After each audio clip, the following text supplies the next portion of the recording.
Today, the world has a renewed framework for action: the Global Goals for Sustainable Development. Civil society plays a critical role in achieving the shared agenda for 2030.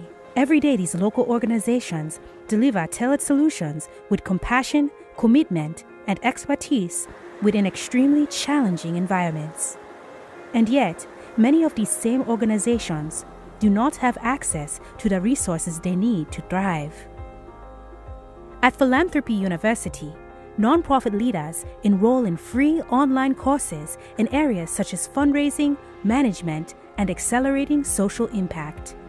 Our learners connect within the world's largest communities of practice, where they can support one another, crowdsource problems, and share resources. We aim to measurably strengthen thousands of organizations and impact millions of people, one change maker at a time. We live in a world of rapid digital transformation and seek solutions for local organizations that consider the new ways in which people learn, communicate, and take action. But we can't do it alone. A promising yet urgent opportunity lies before us to enrich local changemakers with the knowledge and resources they need to better serve their communities as well as reach new ones. With stronger civil society, our world will transform from the ground up, ushering in a new era of meaningful, lasting change. At Philanthropy University, we are reimagining capacity building for the digital age. Hi, I'm Cassie. I'm here to tell you about the American Red Cross Babysitting Basics online course. It's perfect for kids ages 11 or older who want to work as a babysitter for family, friends, or neighbors. Babysitting is a great job, but it can be challenging. That's why the American Red Cross offers this fun online course to teach you everything you'll need to know about babysitting. You'll learn how to take care of babies and children up to 10 years old, including feeding them, choosing age-appropriate games and toys, and even handling behavior problems. You'll also learn how to keep yourself and the kids in your care safe. Plus, you'll be confident in handling common emergencies like skinned knees and tummy aches, or even something more serious. The Red Cross will also teach you how to run your own babysitting business, including everything from writing a resume to interviewing with parents. The Babysitting Basics course features lots of activities and videos to make learning fun. Plus, it provides tools such as skill sheets on CPR and first aid. Your parents and friends will be impressed as you earn badges for learning important new skills. And best of all, it's all online. You can take the course on most computers or your iPad. It only takes about 4 hours, and you can stop and start lessons as needed to fit your busy schedule. So, what are you waiting for? Register for Babysitting Basics today, and you'll be the babysitter everyone's calling tomorrow. Visit redcross.org/babysitting to sign up, or ask your parents to sign up for you. At home, what scares us is not being handled with care, being chased out of the home when you make a mistake or misbehave. At school, what scares me is the way some teachers beat children. At home, you will have slept in the open as punishment, and you go to school late, where you are then beaten thoroughly. In a community, when you are not at school, you can be raped by neighbors and be afraid to tell anyone.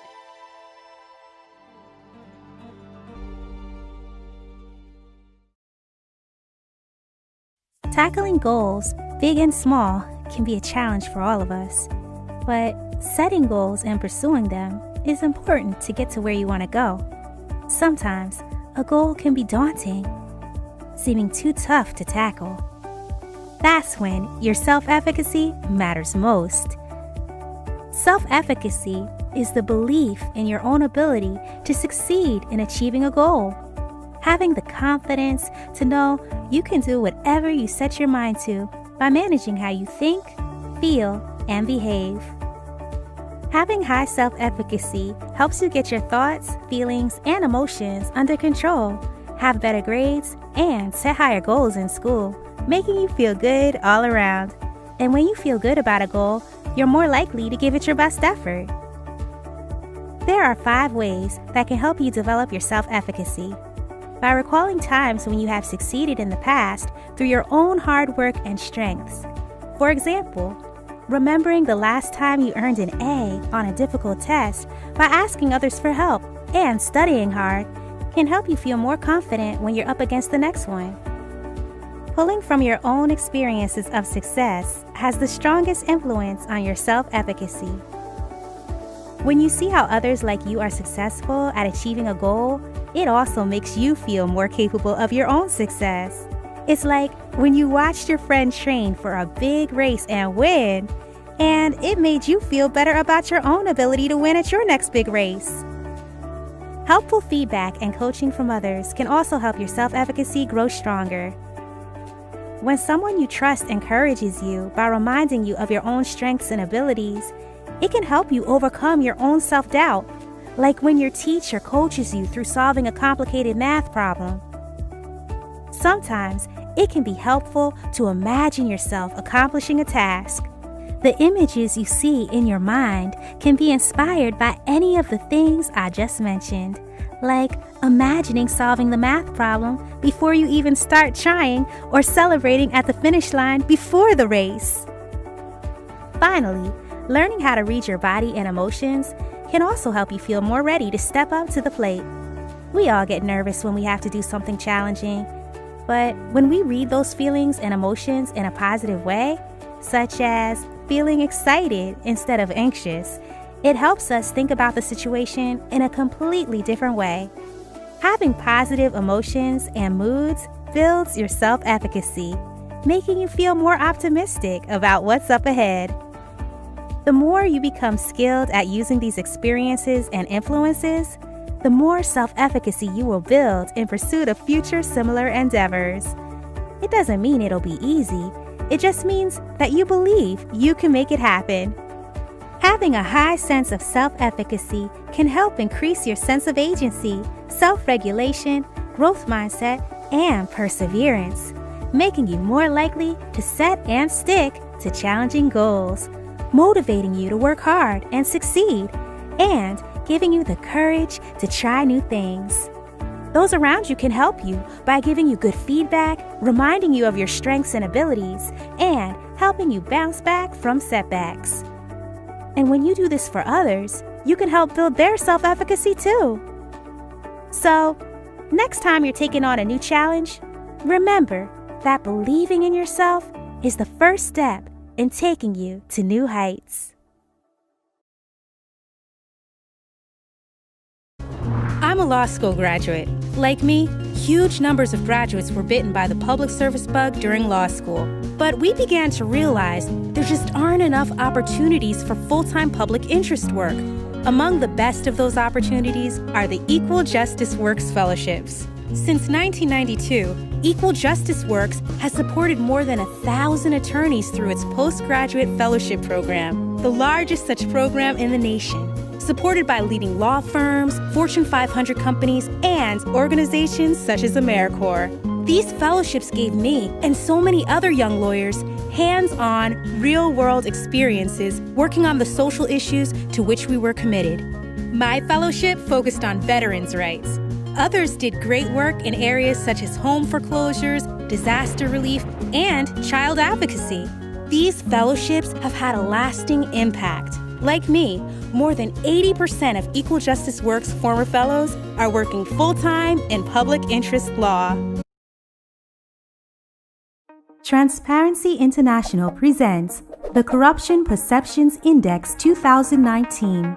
Using a scale of 0 to 100, where 0 is highly corrupt and 100 is very clean, The CPI analyzes public sector corruption in 180 countries and territories around the world.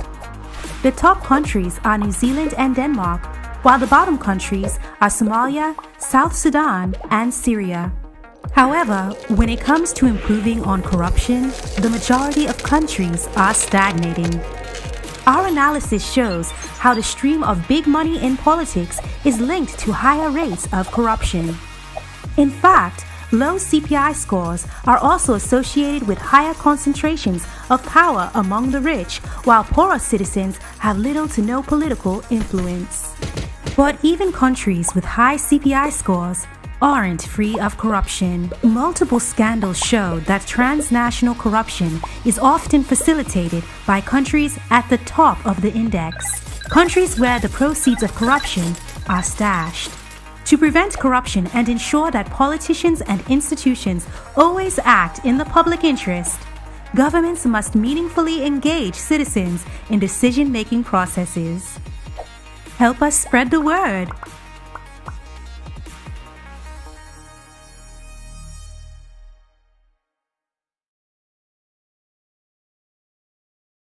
For people around the world, land is much more than a commodity to be bought and sold, developed and exploited. Land is home, heritage, and livelihood. Land is life. It nurtures people, crops, animals, and ecosystems, underpinning the diverse cultures that make up the human family. Corrupt practices within land administration and management is known simply as land corruption.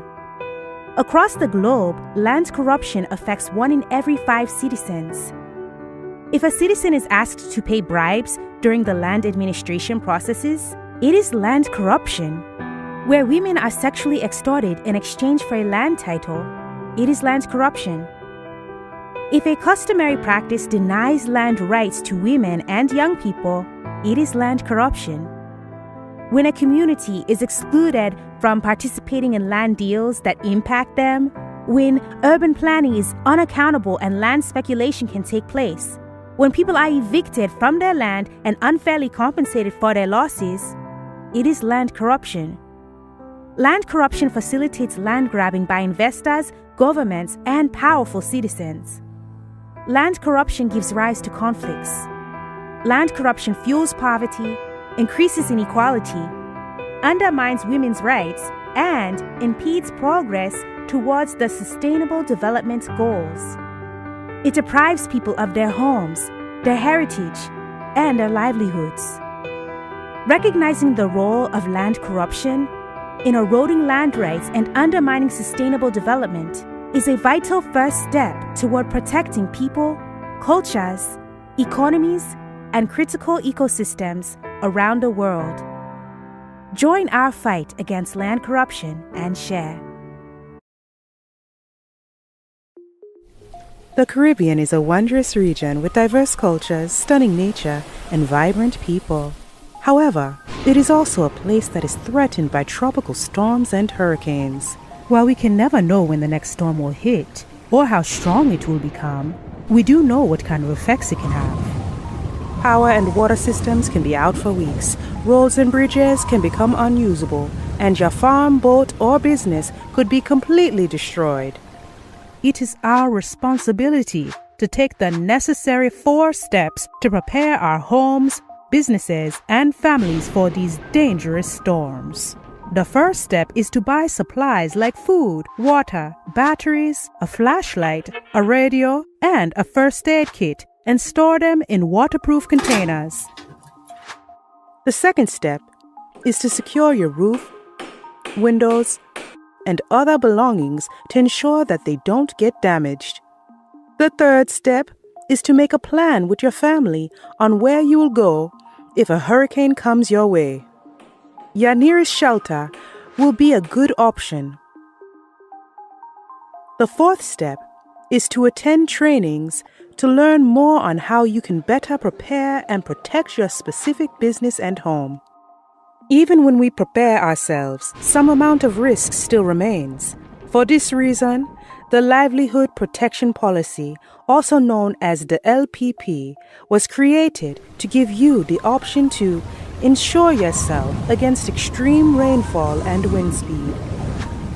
Because it is impossible to predict how hurricanes will affect us and how long it will take us to recover, purchasing an LPP is a way to ensure that you will get some money within 7 days after a big storm hits. The amount of money you receive depends on how strong the wind and rainfall are.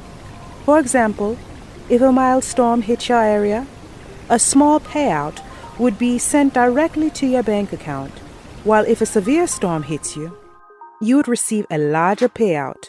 It is up to you to prepare yourself as much as possible to minimize how much of your payout is spent on repairs. Through different preparedness activities, an LPP, and staying alert to your environment, you will be on the right track to making yourself more resilient to natural hazards. Philly is up to the third highest in America.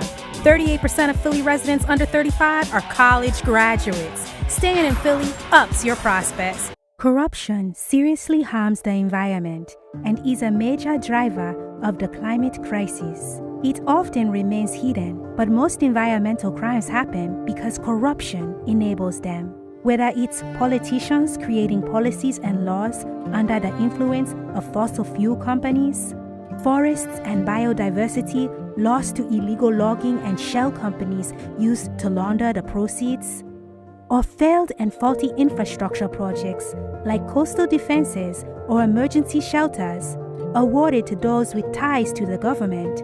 Corruption takes many forms. Corruption also takes indigenous people's lands, and when environmental defenders raise their voices, they are harassed and even killed. The climate crisis, like corruption, is a matter of life or death. Transparency International is working to make sure corruption does not destroy the planet. Join us.